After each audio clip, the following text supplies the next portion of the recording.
Margaret Sullivan never imagined that at 52 years old, she'd be locked out of her own television by her 24-year-old daughter. What started as a simple evening routine would spiral into a battle of wills that would reshape their entire relationship and force both women to confront uncomfortable truths about boundaries, respect, and financial dependence. I'd love to know which corner of the globe you're watching from, and if this story speaks to you, make sure to subscribe. Tomorrow's video is one you absolutely can't miss. Margaret had always prided herself on being a modern mother.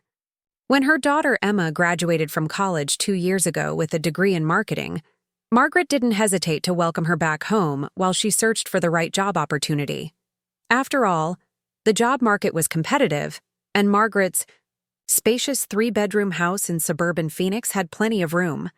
As a successful real estate agent who'd built her career from scratch after her divorce 15 years earlier, Margaret understood the importance of family support during transitional periods. The arrangement seemed perfect at first. Emma contributed to household chores, helped with grocery shopping, and even assisted Margaret with some of her real estate marketing materials. Margaret covered the major expenses: mortgage, utilities, groceries, and Emma's car insurance, while Emma used her part-time income from freelance graphic design work for personal expenses. It felt like a natural extension of their close mother-daughter relationship. Margaret's evening routine had become sacred to her over the years.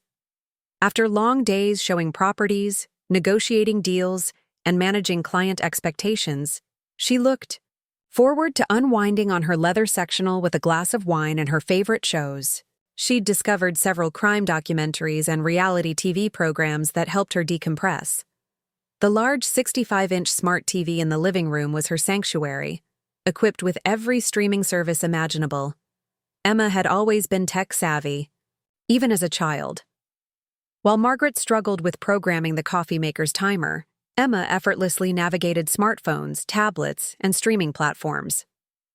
Margaret often relied on Emma to troubleshoot technical issues around the house, from Wi-Fi problems to setting up new devices. This technological divide had never been a source of tension between them, until now. The first sign of trouble came on a Tuesday evening in March. Margaret had just closed a difficult sale on a downtown condo and was particularly looking forward to catching up on her favorite true crime series. She settled into her usual spot on the couch, reached for the remote, and pressed the power button. The familiar Netflix home screen appeared, but something was different. Instead of her carefully curated "continue watching" list, she was greeted with children's cartoons and family-friendly movies. Confused, Margaret navigated through the interface, trying to find her usual content. Every section seemed filtered. The horror movies were gone, the mature crime documentaries had disappeared, and even some of the reality shows she enjoyed were nowhere to be found. She called out to Emma, who was in the kitchen preparing dinner. "Emma, honey, something's wrong with the TV. I can't find any of my shows." Emma appeared in the doorway, drying her hands on a kitchen towel. Her expression was carefully neutral, but Margaret caught a flicker of something. Guilt, perhaps, or determination. "Oh, that. I set up some parental controls on the streaming accounts. I thought it might be good for both of us to watch more positive content." Margaret stared at her daughter, certain she'd misheard. "Parental controls? On my TV? In my house? I know it sounds weird, but Mom, you've been watching some really dark stuff lately. All those crime shows and violent documentaries, I don't think they're good for your mental health. I read an article about how consuming too much negative media can increase anxiety and depression, especially for people our age." The phrase "people our age" hung in the air like a challenge. Margaret felt her blood pressure rising, but she tried to maintain her composure. "Emma, I'm 52 years old. I think I can decide what's appropriate for me to watch. I just thought we could try it for a week or two. There are so many great documentaries about nature and history, and some really funny comedies we could watch together." Margaret set down her wine glass with more force than necessary. "Turn it off. Now." Emma's jaw tightened. I really think you should give it a chance. You might discover you like other types of shows. Emma Catherine Sullivan, I am not asking you, I'm telling you. Remove whatever you did to my television immediately. The use of her full name, a signal from Margaret's parenting playbook that meant serious business, seemed to have no effect on Emma. Instead, her daughter crossed her arms and lifted her chin in a gesture Margaret recognized from Emma's teenage years. No, Mom. I'm doing this because I care about you. You sit here every night watching murders and kidnappings and terrible things happening to people. It's not healthy. Margaret stood up slowly, her years of negotiating difficult real estate deals teaching her the power of controlled calm in heated moments. Let me make sure I understand this correctly. You have taken it upon yourself to restrict what I can. Watch on the television that I pay for, in the house that I own, using the streaming services that come out of my bank account every month. When you put it like that, it sounds bad, but it sounds bad because it is bad, Emma. This is completely inappropriate. Emma's voice rose slightly. What's inappropriate is a grown woman spending 3 hours every night watching people get murdered. Do you know what it's like for me to come home and find you glued to some documentary about serial killers? It's depressing, Mom. Margaret felt the familiar frustration that had characterized some of their conflicts during Emma's teenage years. The same stubborn streak that had made Emma a determined student and successful in many aspects of her life could also make her insufferably righteous when she believed she was acting for someone else's good. If my television habits bother you so much, you're welcome to watch TV in your room. Or better yet, maybe it's time you found your own place. The words came out sharper than Margaret intended, but she didn't take them back. Emma's face flushed red. So that's how it is? You'd rather kick me out than admit that maybe, just maybe, I have a point about your viewing habits? This isn't about my viewing habits, Emma. This is about respect. This is about boundaries. This is about the fact that you think you have the right to make decisions about my life without consulting me. Emma threw the kitchen towel onto the coffee table. Fine, but I'm not changing the settings back. If you want to fill your head with violence and negativity every night, you'll have to figure out how to do it yourself. With that, Emma stormed upstairs, leaving Margaret alone in the living room, staring at a screen full of animated movies and nature documentaries. Margaret picked up her phone and began searching for tutorials on removing parental controls, but quickly realized that Emma had been thorough. The restrictions weren't just on the TV, they extended to every streaming app, and Emma had changed all the passwords to accounts that were technically in Margaret's name, but that Emma had set up and managed. Margaret spent the next hour trying different password combinations and recovery methods, growing increasingly frustrated. She considered calling the customer service lines for each streaming platform, but the thought of explaining to some 20-something tech support representative that her adult daughter had locked her out of her own Netflix account felt too humiliating. Instead, she poured another glass of wine and sat back down on the couch, scrolling through the limited options available to her. She tried watching a documentary about penguins, but her mind kept wandering to the conversation with Emma. The more she thought about it, the angrier she became. This wasn't just about television shows. This was about Emma overstepping boundaries in a way that felt deeply disrespectful. Margaret had always encouraged Emma to speak her mind, to have opinions, to be independent. But there was a difference between expressing concern and taking unilateral action to control someone else's choices. Margaret thought about her own relationship with her mother, Dorothy, who had passed away 5 years earlier. Dorothy had been from a generation that believed children should respect their parents without question, regardless of age. While Margaret had sometimes chafed under that expectation, she was beginning to understand the wisdom in maintaining certain hierarchies and boundaries. The evening stretched on, and Emma didn't come back downstairs. Margaret could hear her moving around in her room, probably on her laptop or phone. Part of Margaret wanted to march upstairs and continue the argument, but she decided to let both of them cool off overnight. Instead, she found herself thinking about the larger pattern of their living arrangement. Over the past few months, Emma had begun offering unsolicited advice about various aspects of Margaret's life. She'd suggested that Margaret's choice in clothing was too young for her age. She'd criticized the amount of wine Margaret drank with dinner. She'd even commented on Margaret's dating life, or lack thereof, suggesting that Margaret was too picky and should give more men a chance.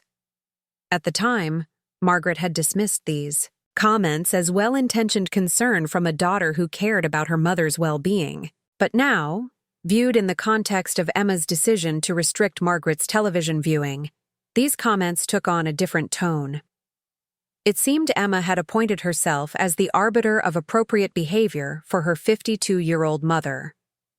Margaret realized she'd been enabling this dynamic without recognizing it.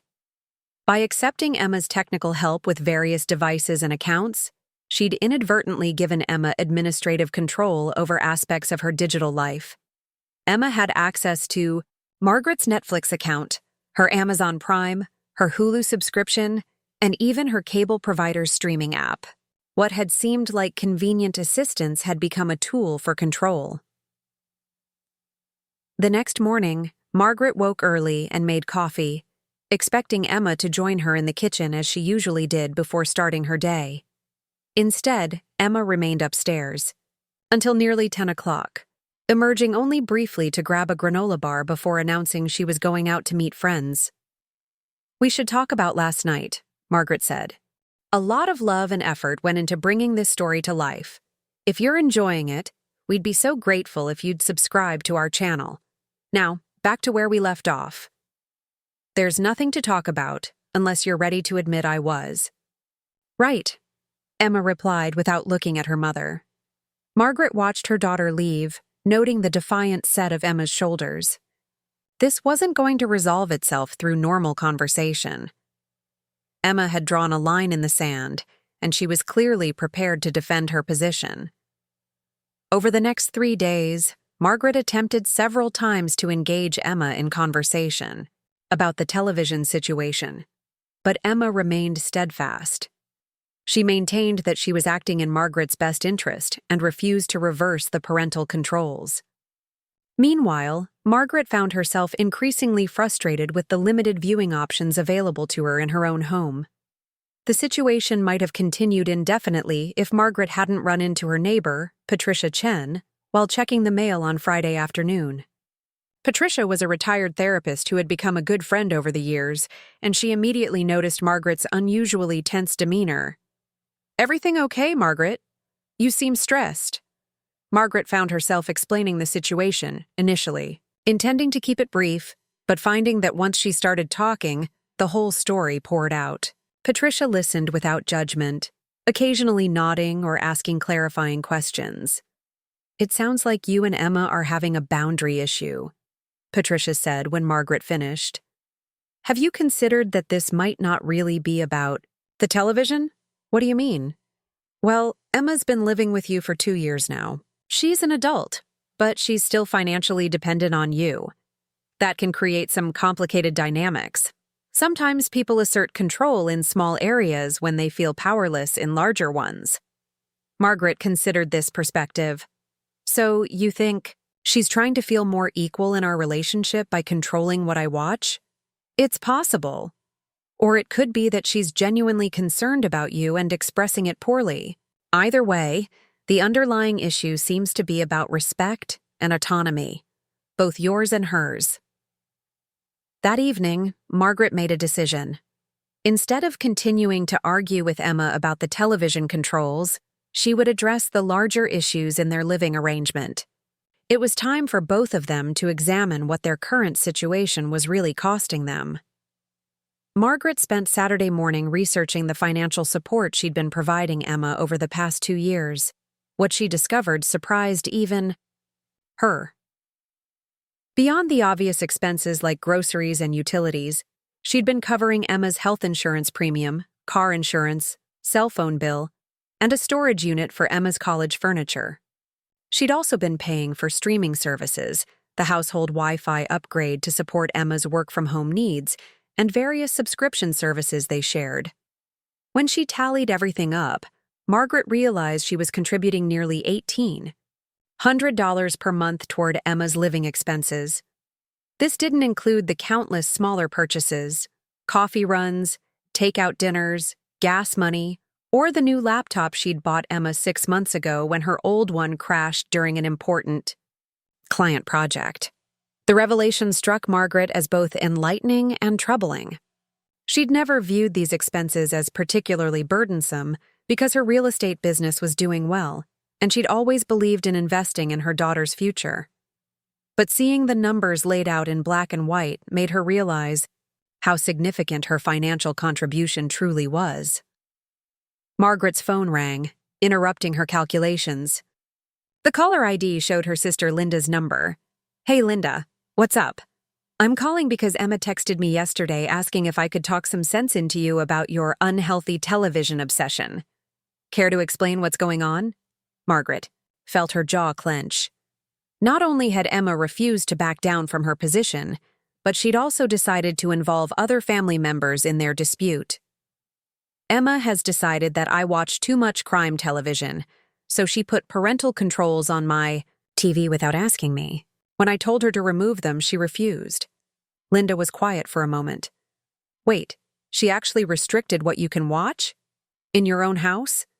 "Exactly. And apparently she's now recruiting family members to support her cause." Wow. That's really inappropriate, Margaret. I mean, I get that she might be concerned, but she's not your parent or your spouse. She doesn't get to make those kinds of decisions for you. Hearing someone else validate her perspective felt oddly relieving. Margaret had begun to second-guess herself, wondering if perhaps Emma did have a point about her viewing habits. "Did she tell you what specific shows I watch?" She mentioned something about serial killer documentaries and violent crime shows. "Look, Margaret, I watch the same stuff. Half the women I know watch those shows. It's not like you're out there committing crimes, you're watching television." After the call ended, Margaret felt more determined than ever to address the situation with Emma. But she also realized that a direct confrontation hadn't worked. Emma seemed entrenched in her position, convinced she was acting in Margaret's best interest. Perhaps it was time for Margaret to demonstrate her own autonomy in a way Emma would understand. Emma returned home late Saturday afternoon, carrying shopping bags from several stores. Margaret noticed that the bags contained clothing from expensive boutiques, brands that Emma certainly couldn't afford with her freelance income. "Did you have a good day shopping?" Margaret asked casually. "Yeah, I found some great pieces for job interviews. Melissa convinced me that investing in a professional wardrobe is essential for landing a marketing position." Margaret nodded, recognizing Melissa as one of Emma's college friends who worked at a prestigious advertising agency in downtown Phoenix. "Those look like expensive stores." Emma's cheeks flushed slightly. "I used the credit card you gave me for emergencies. I figured building my professional image counts as an investment in my future, which benefits both of us in the long run." The credit card in question was one Margaret had added Emma to as an authorized user shortly after Emma moved back home.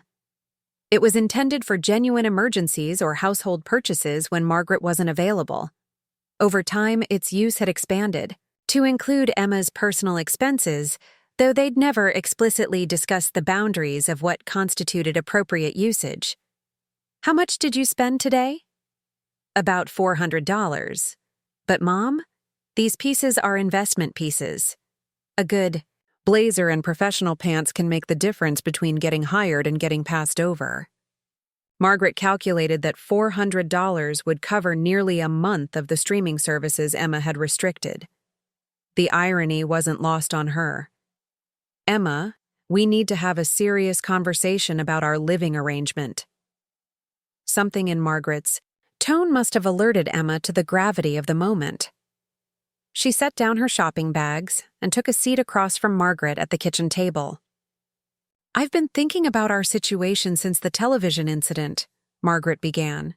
"I realize we've never really established clear expectations and boundaries for this arrangement." Emma shifted uncomfortably.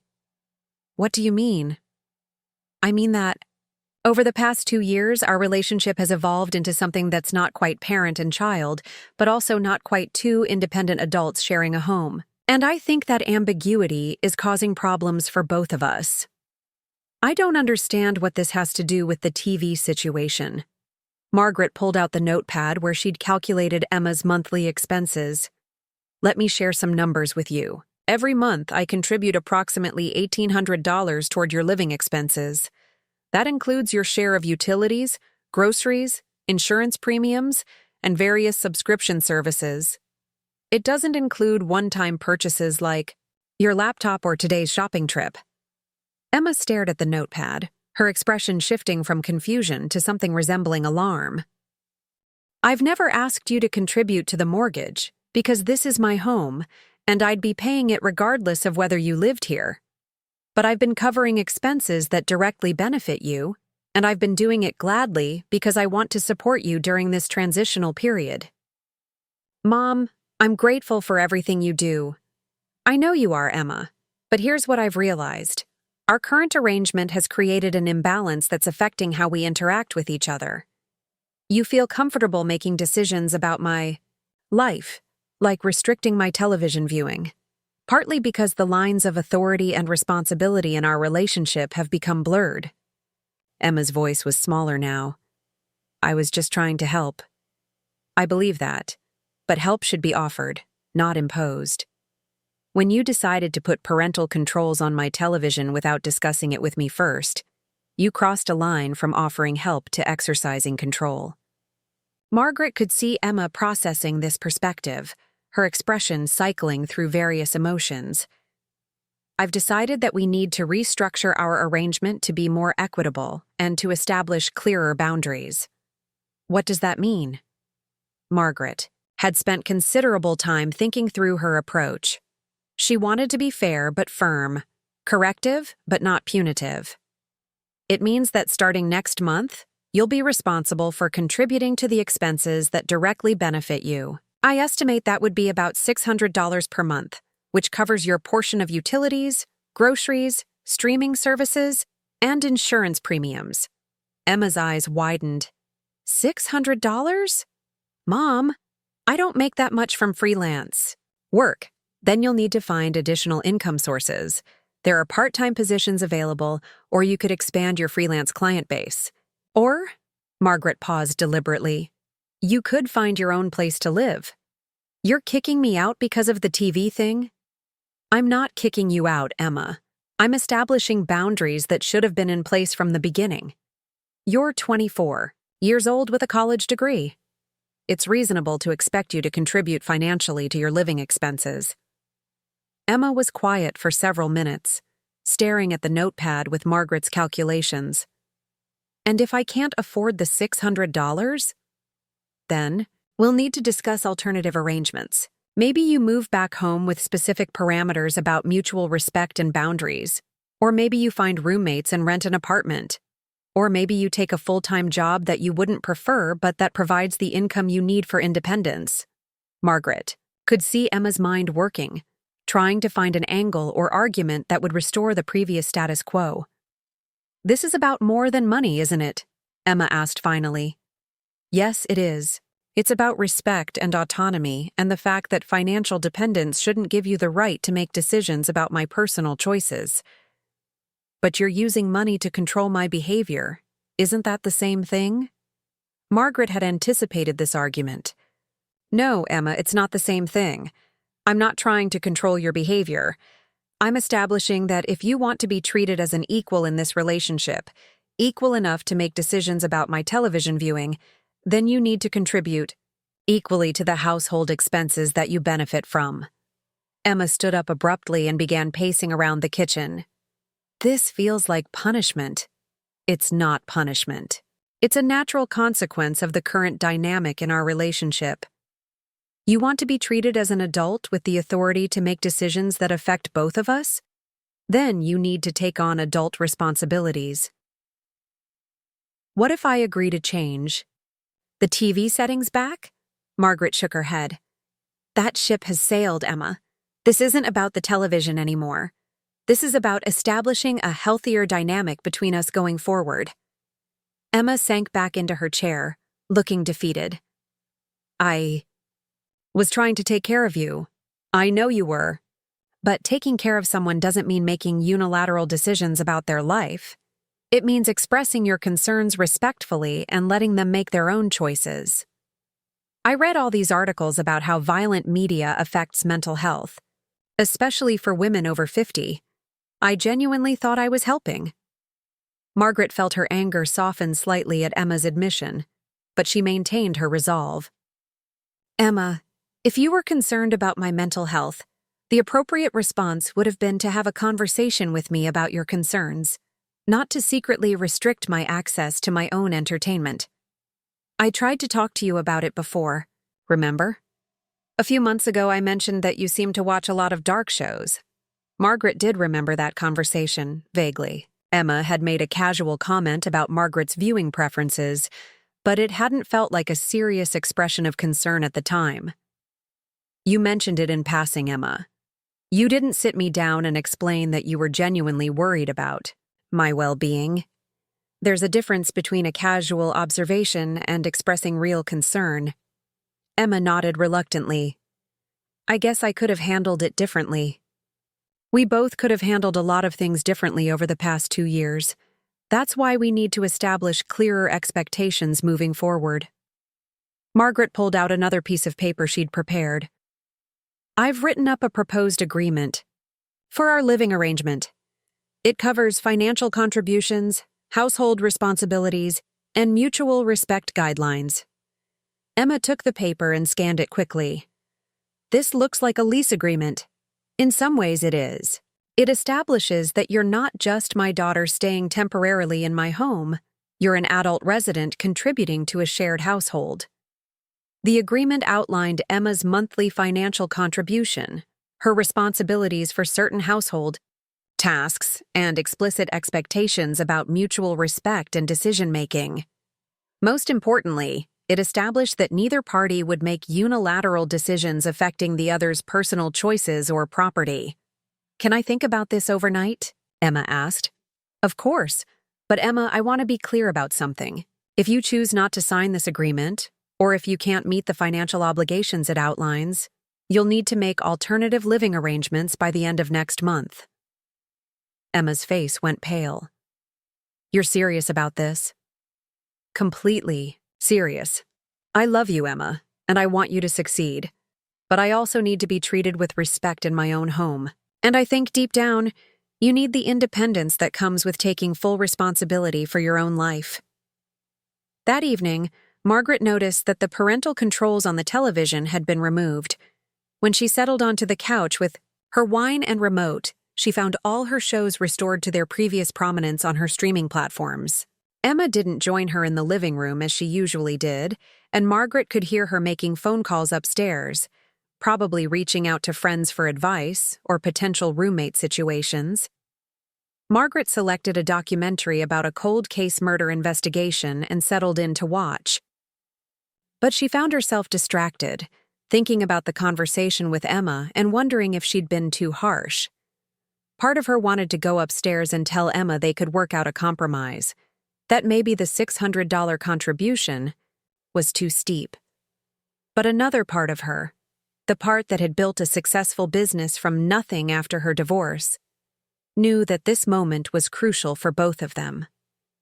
Emma needed to learn that caring about someone didn't give you the right to control them, and Margaret needed to reclaim her autonomy in her own home. Sunday morning arrived with an unusual silence in the Sullivan household. Margaret woke to find that Emma had already left, leaving only a brief note saying she'd gone to brunch with friends and would be back later to discuss the agreement. Margaret used the quiet morning to reflect on whether she was handling the situation appropriately. She called her friend Patricia Chen, the retired therapist who had helped her gain perspective earlier in the week. Patricia, I wanted to update you on the situation with Emma and get your thoughts on how I'm handling things. Margaret explained the financial calculations, the proposed living agreement, and Emma's initial reaction. Patricia listened thoughtfully before responding. It sounds like you're addressing the real issues instead of just focusing on the symptom. the television controls. How are you feeling about potentially having Emma move out? Honestly, part of me is relieved at the thought of having my space back, and that makes me feel guilty. I love having Emma around, but I've realized I've been walking on eggshells in my own home, trying to avoid her disapproval of various aspects of my lifestyle. That's a significant insight, Margaret. Can you give me some examples? Margaret found herself listing incidents she hadn't consciously connected before. Emma's comments about Margaret's clothing choices when she went on dates. Emma's subtle eye rolls when Margaret ordered wine with dinner at restaurants. Emma's suggestions that Margaret should join a book club or take up yoga instead of spending evenings watching television. It sounds like Emma has been trying to manage multiple aspects of your life, not just your viewing habits, Patricia observed. You're right, and I've been accommodating it because I didn't want conflict, but the television thing was so blatant that I couldn't ignore it anymore. How do you think Emma will respond to your ultimatum? Margaret considered the question. I think she'll try to negotiate. Emma's always been good at finding middle ground in difficult situations. But I'm not sure middle ground is what we need here. What do you mean? I think Emma needs to experience real independence, even if it's uncomfortable at first. And I need to remember what it feels like to live according to my own preferences, without constant commentary from someone who thinks they know what's best for me. That afternoon, Emma returned with her friend Melissa in tow.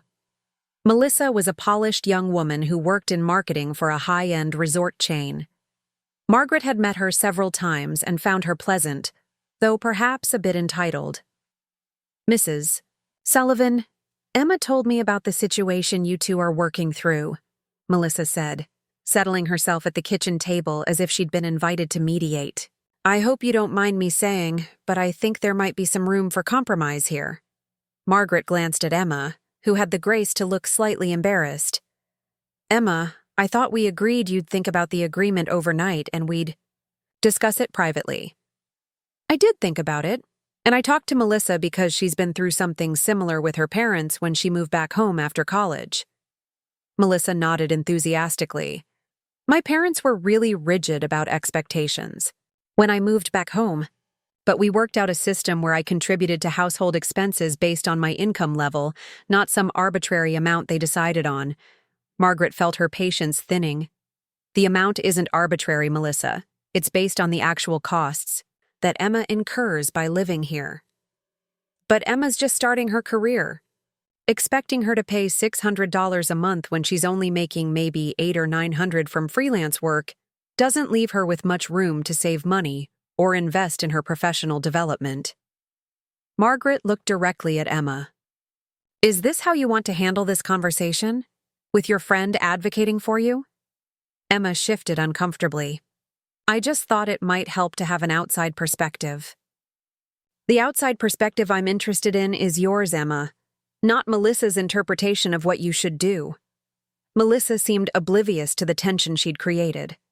Mrs. Sullivan, I think what Emma is trying to say is that she'd like to contribute, but maybe we could look at a sliding scale based on her monthly income. Like, maybe $300 when she has a good month, and less when freelance work is slow. Margaret stood up from the table. Melissa, I appreciate your concern for Emma, but this is a private family matter. I'm going to ask you to leave so Emma and I can have the conversation we need to have. Melissa looked shocked, as if she'd never been asked to leave someone's home before. Oh, I was just trying to help. I understand, but your help isn't needed. Here. After Melissa left, Emma and Margaret sat in awkward silence for several minutes. That was embarrassing, Mom. It was embarrassing for me too, Emma.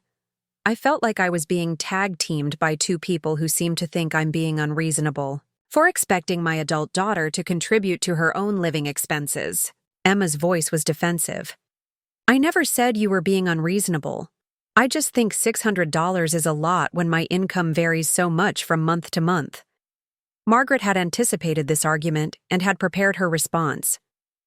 Emma, your income varies because you've chosen freelance work over seeking full-time employment. That's a perfectly valid choice, but it comes with financial instability. You can't expect me to absorb that instability by adjusting your contribution based on your monthly earnings. So you're saying I have to get a regular job? I'm saying you have to take responsibility for meeting your financial obligations, whether that's through full-time employment, expanding your freelance business, or finding alternative living arrangements is up to you. Emma was quiet for a long moment. What if I can't find full-time work that pays enough? Then you'll need to make some difficult decisions about your priorities and your lifestyle. This is really hard, Mom. For the first time since the television incident, Margaret heard genuine vulnerability in Emma's voice, rather than defensiveness or manipulation. I know it's hard, sweetheart. Being an independent adult is hard, but it's also necessary for your growth and for the health of our relationship. Emma picked up the proposed agreement and read through it more carefully.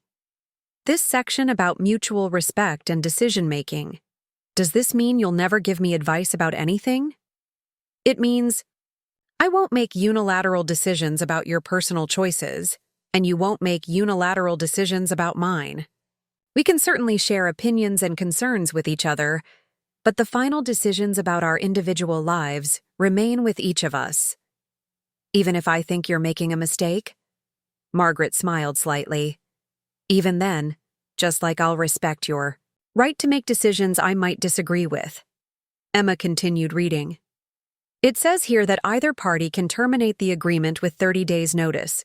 Does that mean you can kick me out with a month's warning?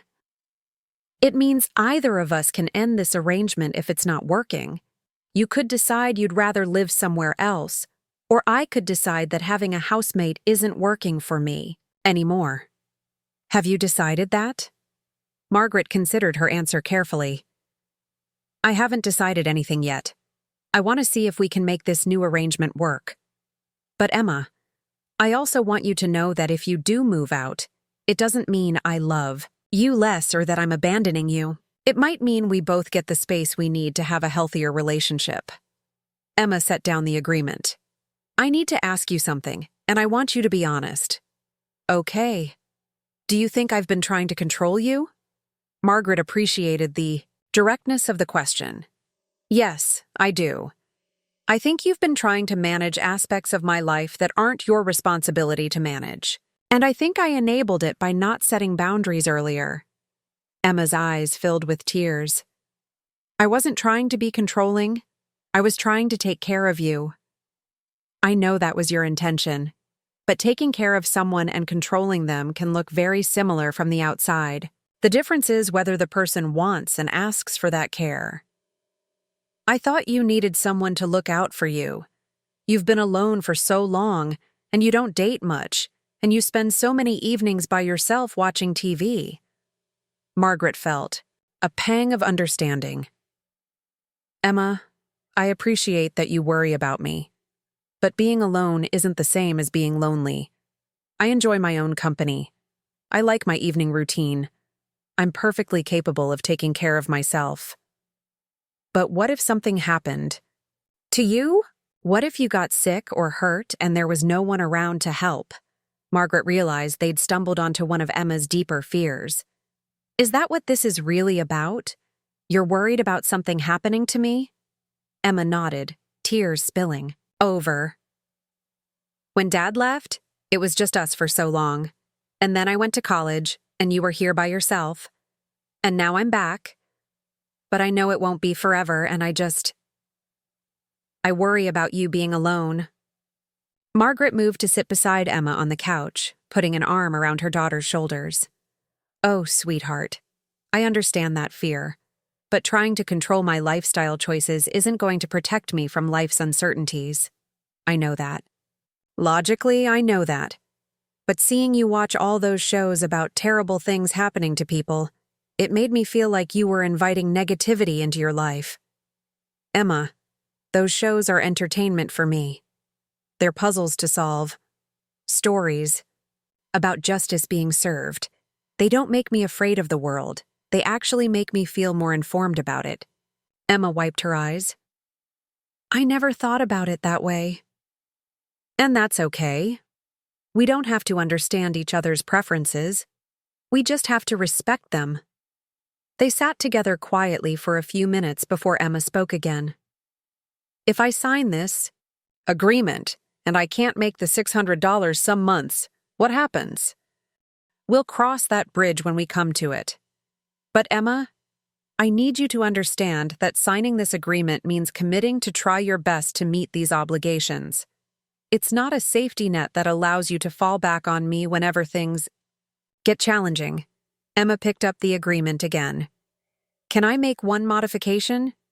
What kind of modification? Can we add something about regular check-ins? Like, maybe once a month we sit down and talk about how things are going. What's working? What isn't working? Margaret considered this suggestion. That's actually a good idea.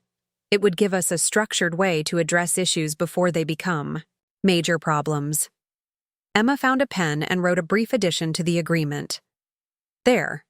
Monthly household meetings to discuss any concerns or adjustments needed. I can agree to that. Emma signed the agreement and dated it. This starts next month? Yes. Which gives you about 3 weeks to figure out how you're going to meet your financial obligations. Emma took a deep breath. I already have some ideas. There's a marketing agency downtown that's been asking me to take on more projects, and Melissa mentioned that her company might need some freelance design work. Margaret chose not to comment on Emma's continued reliance on Melissa's connections, but she was encouraged that Emma seemed to be thinking practically about solutions.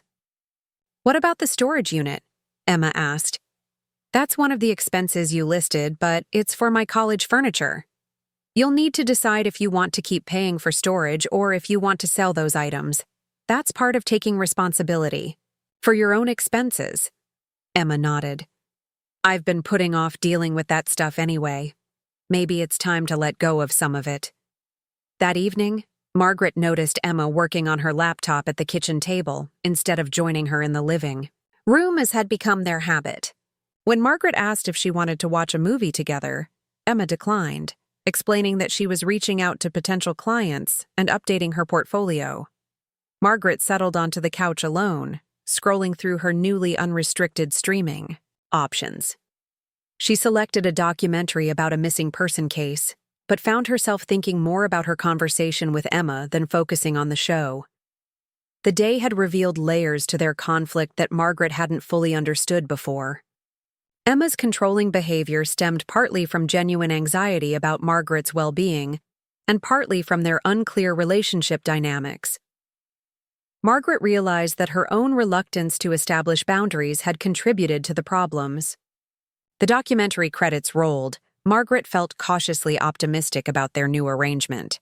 The next few weeks would reveal whether Emma was truly committed to the independence she claimed to want, or whether she would find ways to resist the responsibilities that came with that independence. The first week under their new agreement brought unexpected challenges that neither Margaret nor Emma had anticipated. Emma threw herself into expanding her freelance business with an intensity that surprised Margaret. She was making calls to potential clients before Margaret left for work in the morning, and often worked late into the evening, her laptop glowing from the kitchen table well past midnight. Margaret found herself oddly missing their previous evening routine of watching television together, even though she'd grown frustrated with Emma's commentary about her show choices. The house felt different now, less like a family home and more like a shared workspace where two adults happened to live. On Thursday morning, Margaret discovered Emma asleep at the kitchen table, her laptop still open to what appeared to be a detailed project proposal. Margaret gently shook her daughter's shoulder. Emma, honey, you'll get a crick in your neck sleeping like that. Emma startled awake, looking disoriented. What time is it? 7:30. When did you finally go to bed? Emma rubbed her neck ruefully. I didn't, actually. I was working on a proposal for a restaurant chain, and I wanted to get it perfect before sending it this morning. Margaret noticed the dark circles under Emma's eyes and the empty coffee mug surrounded by crumpled papers. Emma, you can't sustain this pace. You're going to burn yourself out. I have to sustain it, Mom. I need to make $600 this month, plus enough to cover my personal expenses. Do you know how many projects that translates to at my current rates? Margaret had a sinking feeling she was about to find out. How many? At least 8 substantial projects, maybe 10 smaller ones. And that's assuming I can raise my rates, which I'm not sure I can do without more experience. Margaret poured herself coffee while Emma gathered her papers and laptop. Have you considered looking for part-time employment to supplement the freelance work? I've applied to several places, but most part-time positions that work around freelance schedules are retail or food service, and they don't pay enough to make a significant difference. Emma's phone buzzed with a text message. She glanced at it and groaned. What's wrong? The restaurant client wants to meet this afternoon to discuss the proposal, but I also have a call scheduled with another potential client at the same time. I can't reschedule either one without looking unprofessional. Margaret watched Emma's mounting stress with growing concern. She'd wanted Emma to understand the reality of financial independence, but she hadn't intended to create a situation where Emma felt overwhelmed and desperate. Emma, maybe we should talk about adjusting the timeline. No, Emma interrupted firmly. You were right about everything you said. I've been acting like a child while expecting to be treated like an adult. I need to figure this out. Margaret respected Emma's determination, but she also worried that Emma was swinging too far in the opposite direction, taking on unrealistic expectations to prove her independence.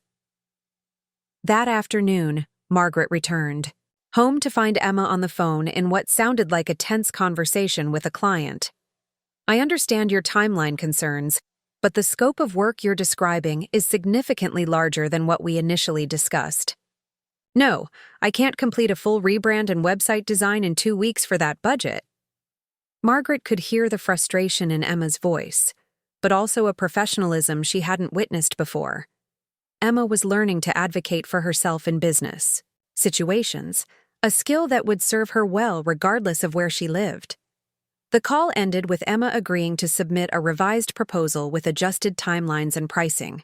She looked exhausted, but also oddly energized. How did the meetings go today? Margaret asked. Better than expected, actually.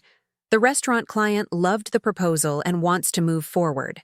And the afternoon call turned into a much bigger project than I anticipated. The client wants a complete brand overhaul for their consulting firm. That sounds like good news. It is, but it's also terrifying. These are the biggest projects I've ever been offered. If I mess them up, word could get around and damage my reputation before I've really established myself. Margaret recognized the mixture of excitement and anxiety she'd felt when she first started her real estate business. Emma, can I share something with you? Sure. When I first got my real estate license, I was terrified that I'd accidentally give someone bad advice, and they'd lose their investment. I spent hours researching every property, double-checking every contract, and losing sleep over decisions that more experienced agents would make without hesitation. Emma looked curious. What changed?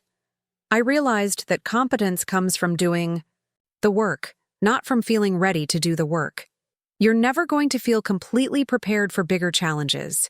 You just have to trust that you'll figure it out as you go. Emma nodded thoughtfully. Did you ever make mistakes? Of course. Some small ones, a few bigger ones.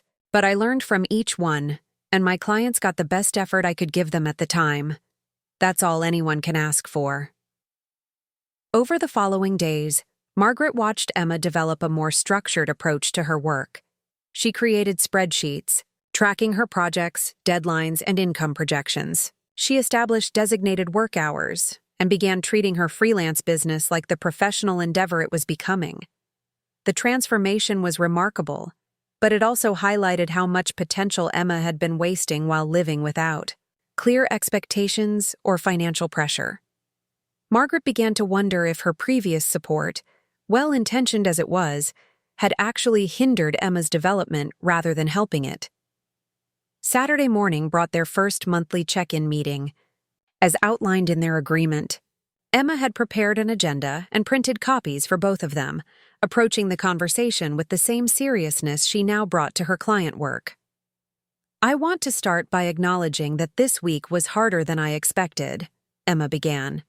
"I underestimated how much work it would take to generate $600 in income, and I probably took on more projects than I can realistically handle well."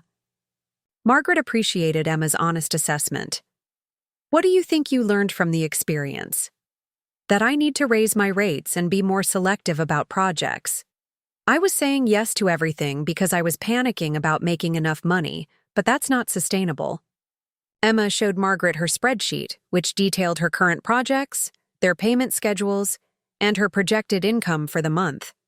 "If everything goes according to plan, I'll make about $800 this month. After paying you $600, that leaves me with $200 for personal expenses, which isn't enough." Margaret studied the numbers. "What are your monthly personal expenses?" "Gas for my car, my share of the cell phone bill since that's not included in what I pay you, personal care items, clothing, and some social expenses.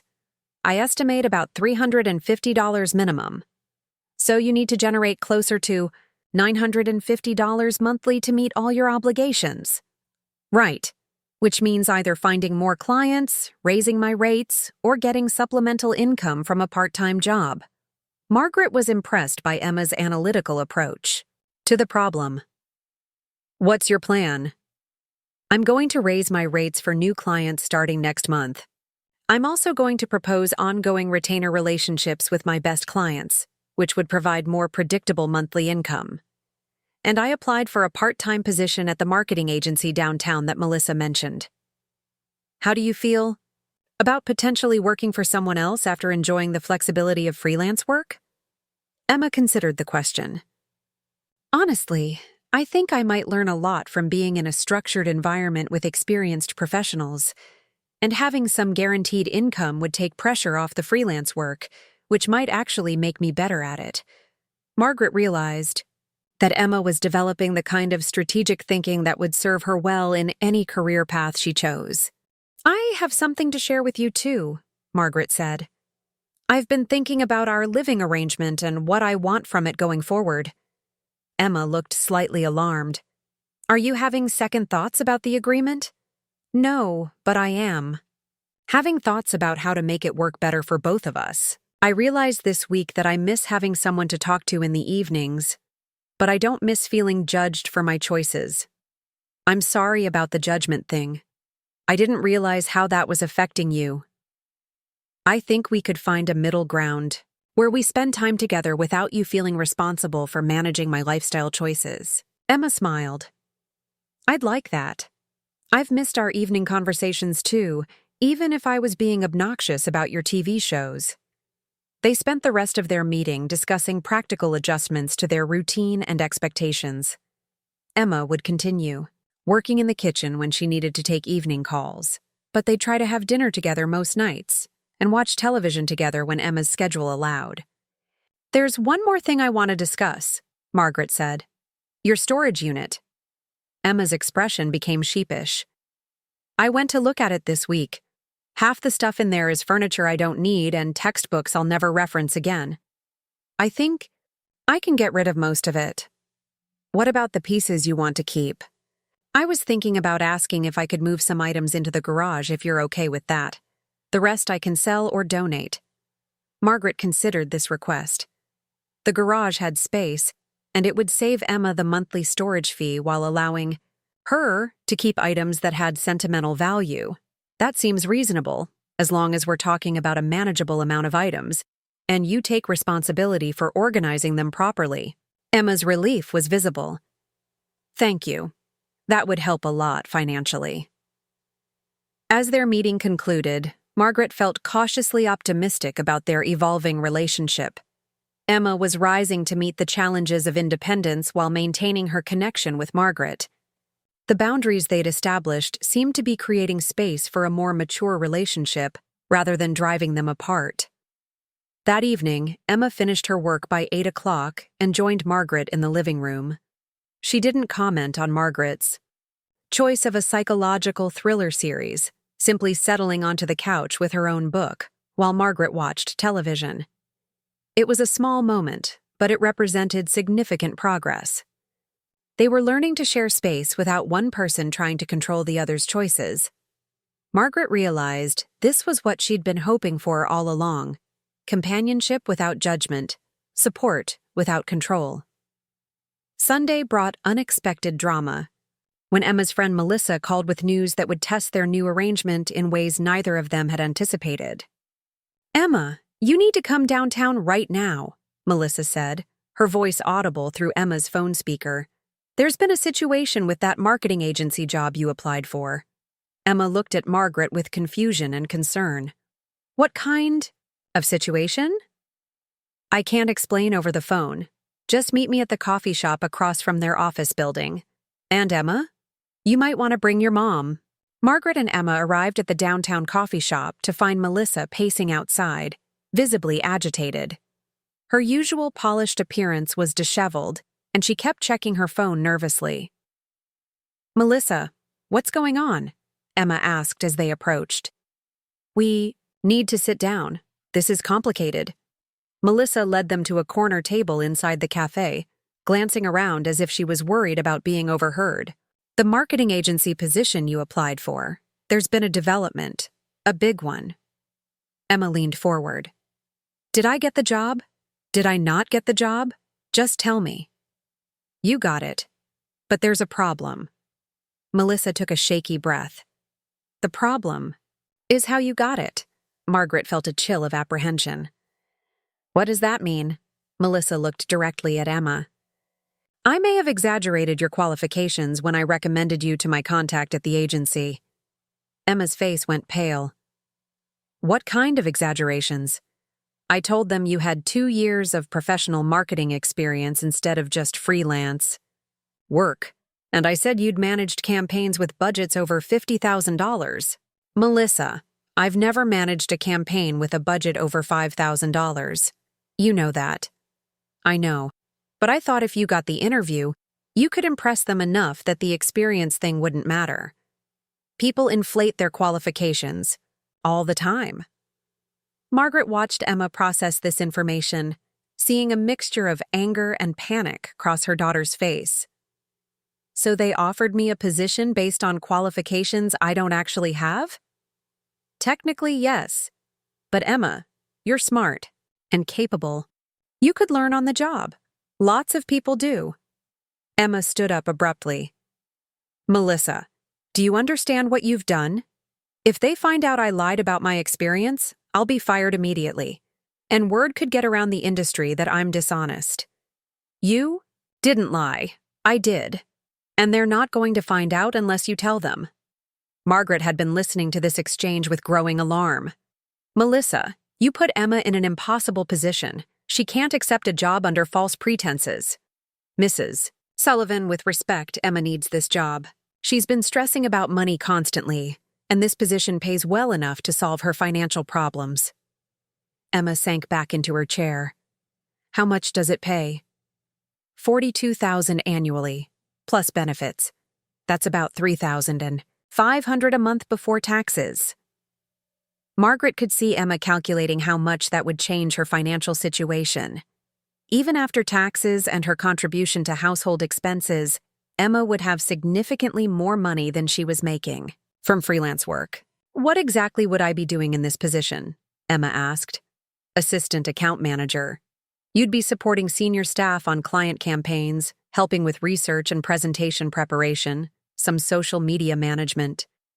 Emma was quiet for several minutes, clearly wrestling with the decision.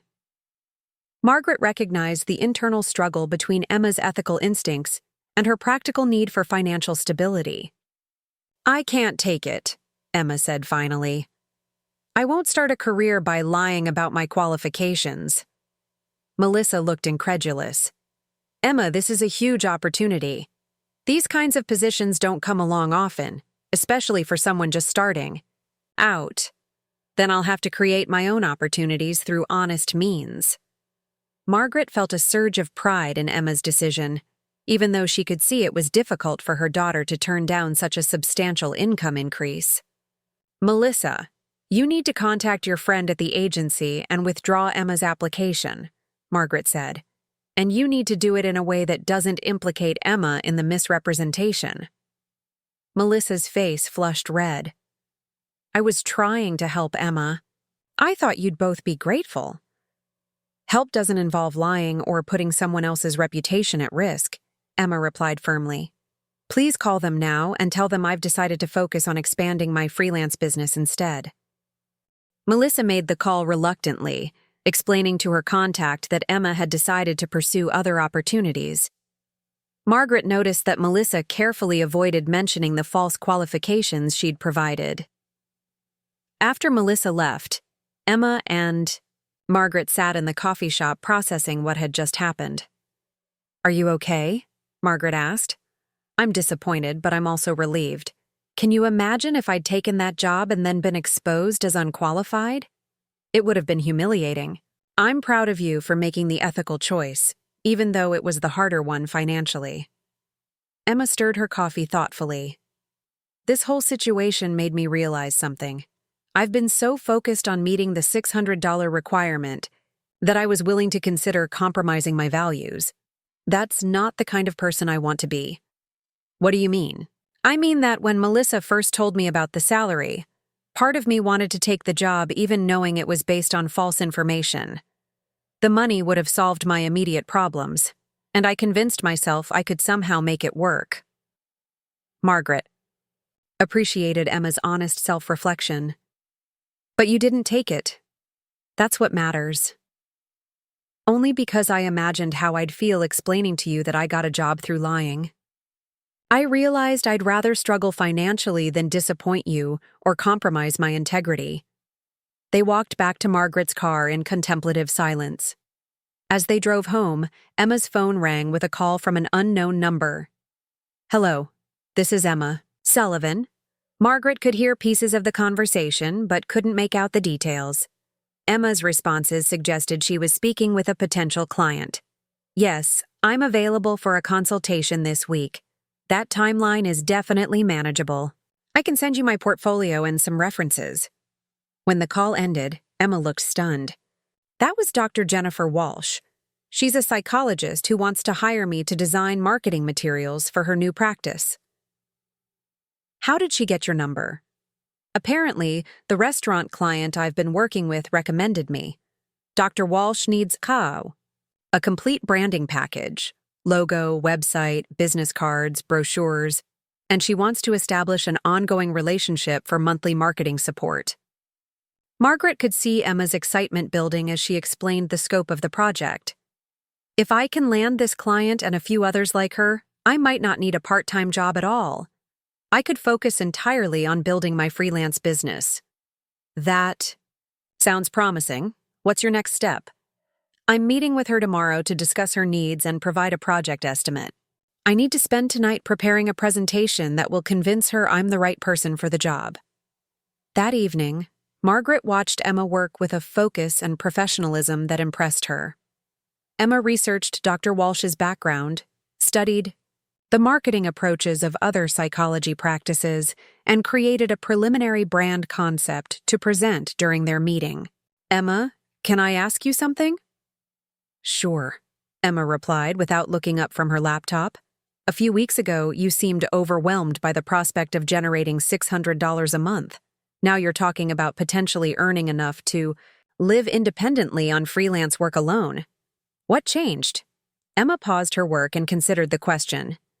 I think the pressure of having real financial obligations forced me to take my business seriously instead of treating it like a hobby.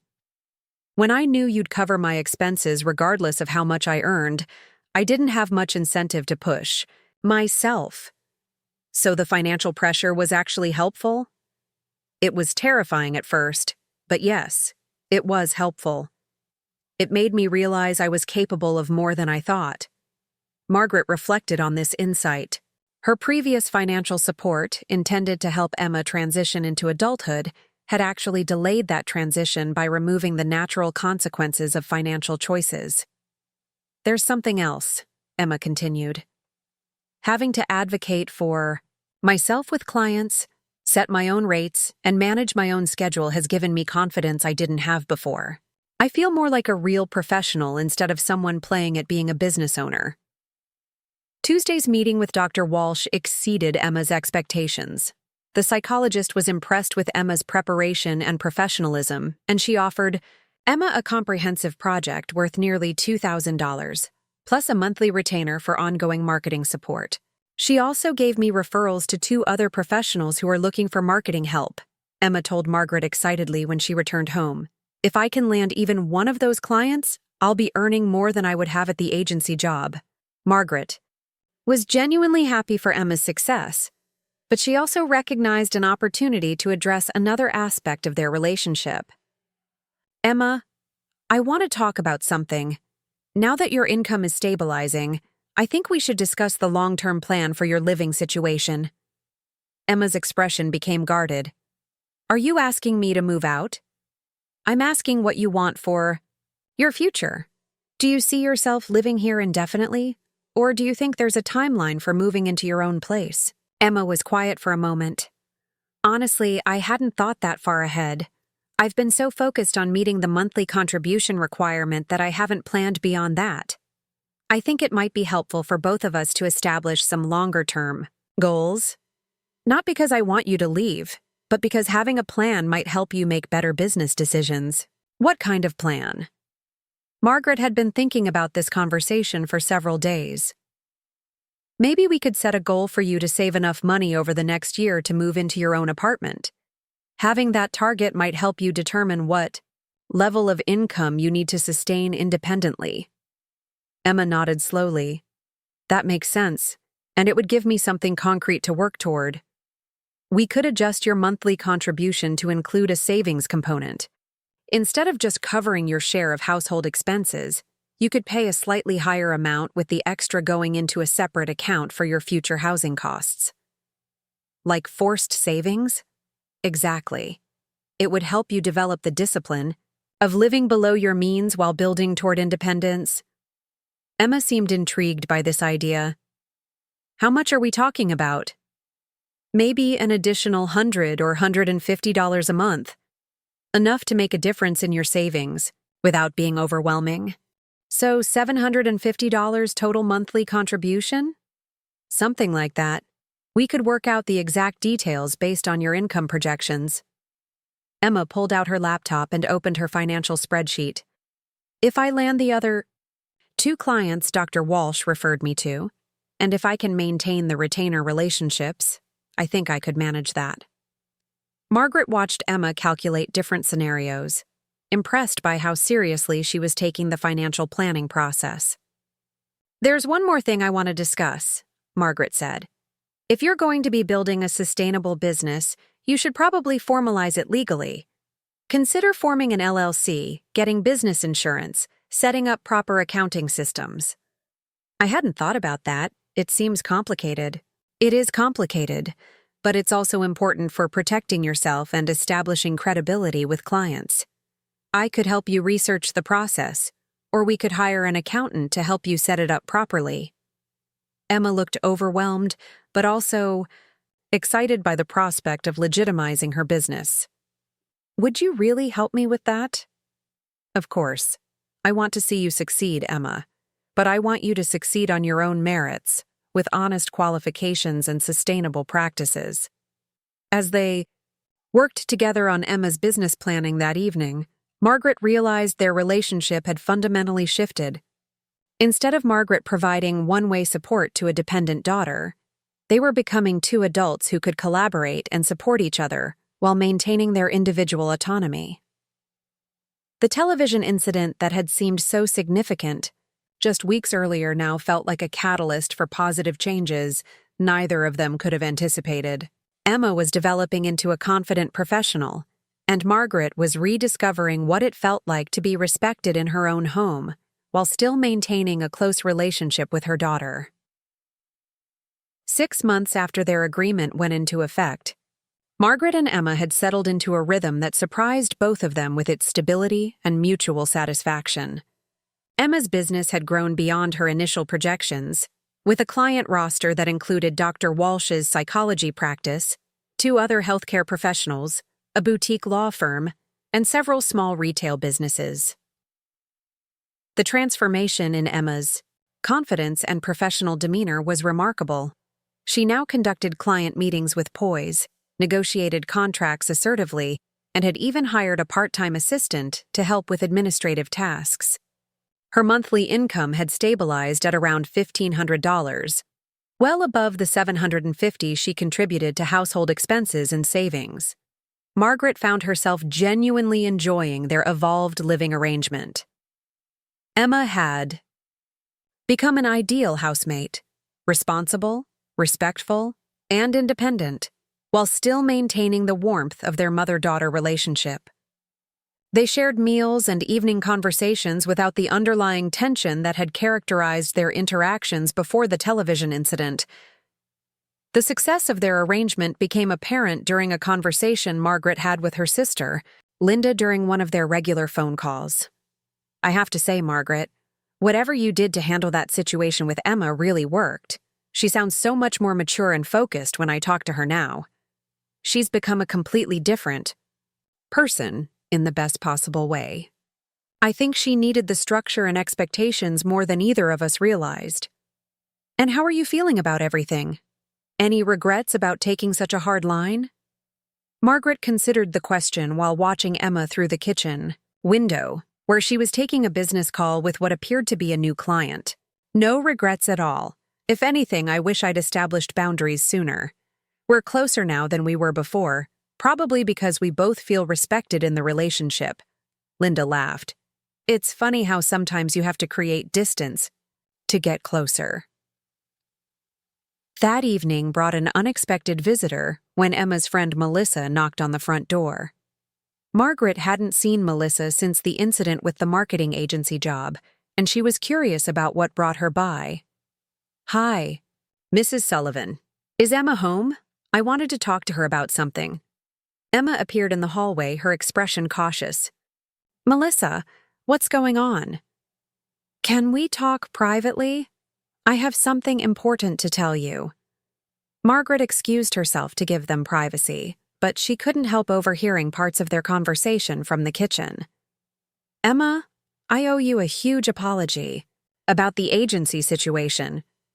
I've been thinking about it for months, and I realize how unfair I was to put you in that position." "It's okay, Melissa. It worked out for the best." "No, it's not okay. I was so focused on what I thought would help you that I didn't consider what you actually wanted or needed, and I definitely didn't consider the ethical implications of what I was suggesting." Margaret was surprised to hear genuine remorse in Melissa's voice.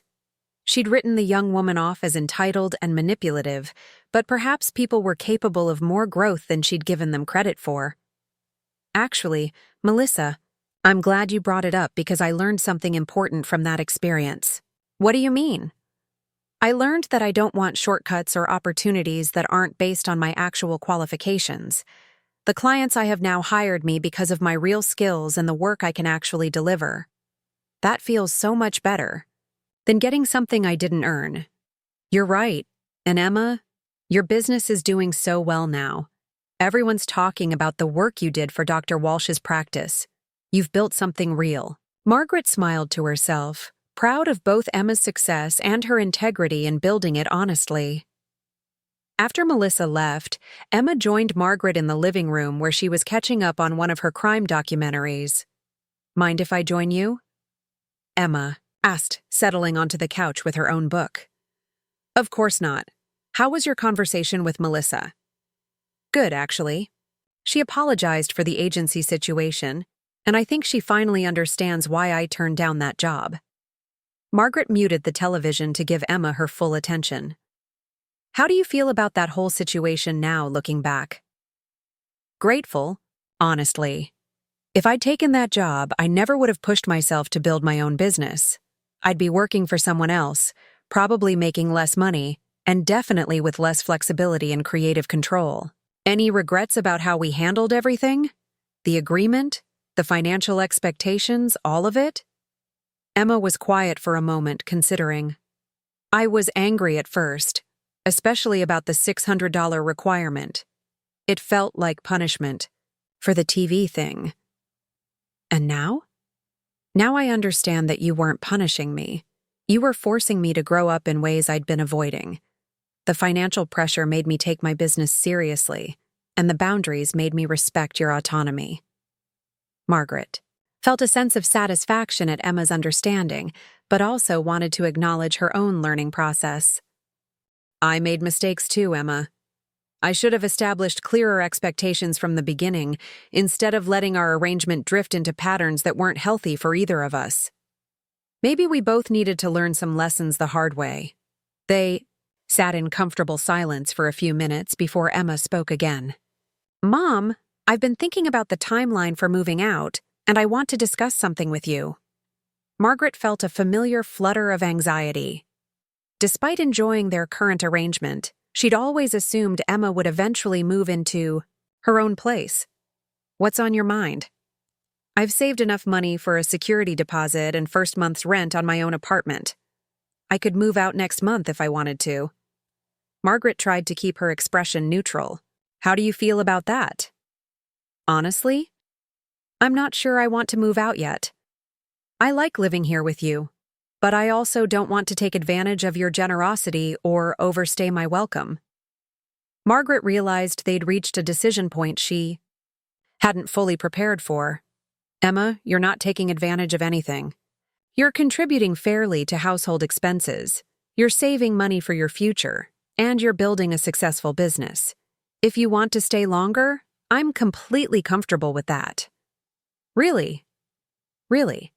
As long as we maintain the boundaries and expectations we've established, I see no reason why this arrangement can't continue indefinitely. Emma's relief was visible. I was worried you'd think I was being too dependent or not taking enough initiative toward independence. Independence isn't necessarily about living alone, Emma. It's about being capable of supporting yourself and making your own decisions. You've demonstrated both of those things. So we can just keep going with our current arrangement? We can keep going as long as it's working for both of us. And if either of us decides we want to change the situation, we can discuss it openly. Emma grinned. I love that we can have these conversations now without them turning into arguments. That's what happens when both people feel respected in a relationship. Several weeks later, Margaret received a call from Patricia Chen, her neighbor and former therapist friend, who had provided guidance during the early stages of Margaret and Emma's conflict. Margaret, I wanted to check in with you. How are things? Going with Emma and your new living arrangement? Better than I could have hoped, Patricia. Emma's business is thriving. She's contributing to household expenses, and we're getting along better than we have in years. That's wonderful to hear. What do you think made the difference? Margaret reflected on the question. I think the key was addressing the real issues instead of just the symptoms. The television controls were annoying, but the underlying problem was a lack of boundaries and mutual respect. And how do you feel about your decision to establish financial expectations? It was exactly what Emma needed, even though it felt harsh at the time. The financial pressure forced her to take her career seriously and develop skills she might never have discovered otherwise. Have you learned anything about yourself through this process? Margaret considered this question carefully. I learned that I was enabling Emma's dependence by not establishing clear expectations. I thought I was being supportive, but I was actually preventing her from developing confidence and independence. That's a common pattern in parent-adult-child relationships. It's difficult to find the balance between support and enabling. Also learned that I have the right to establish boundaries in my own home, regardless of my relationship with the other person. I'd lost sight of that somewhere along the way. After the call ended, Margaret found herself reflecting on the entire experience. What had started as a frustrating conflict over television controls had evolved into a catalyst for positive changes in both their lives.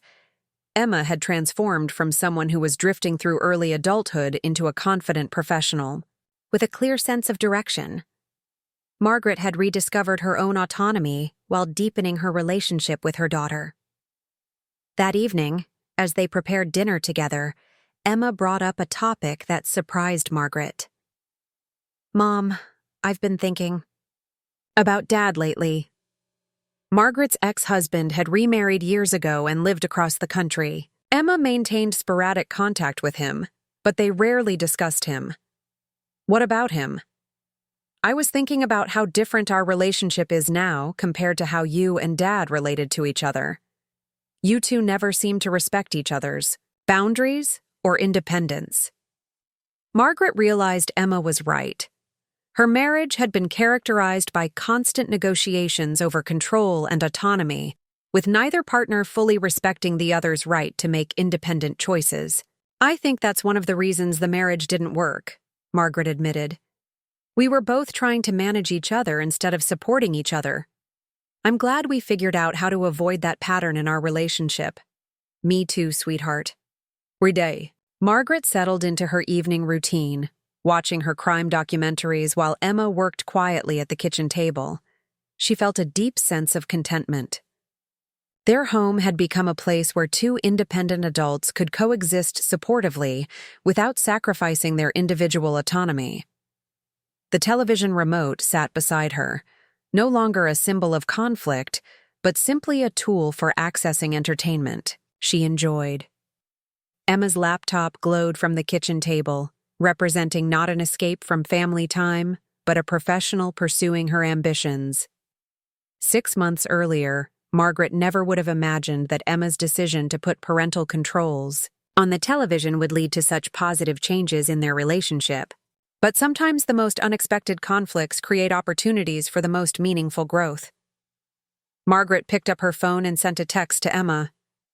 "Thank you for challenging me to be a better mother by becoming a better adult." Emma's response came quickly.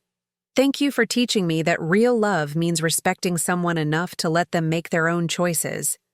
Looking back, Margaret realized that the moment Emma tried to control her television viewing had been the beginning of both of them, learning what it truly meant to be independent adults who chose to share their lives out of love rather than obligation or control.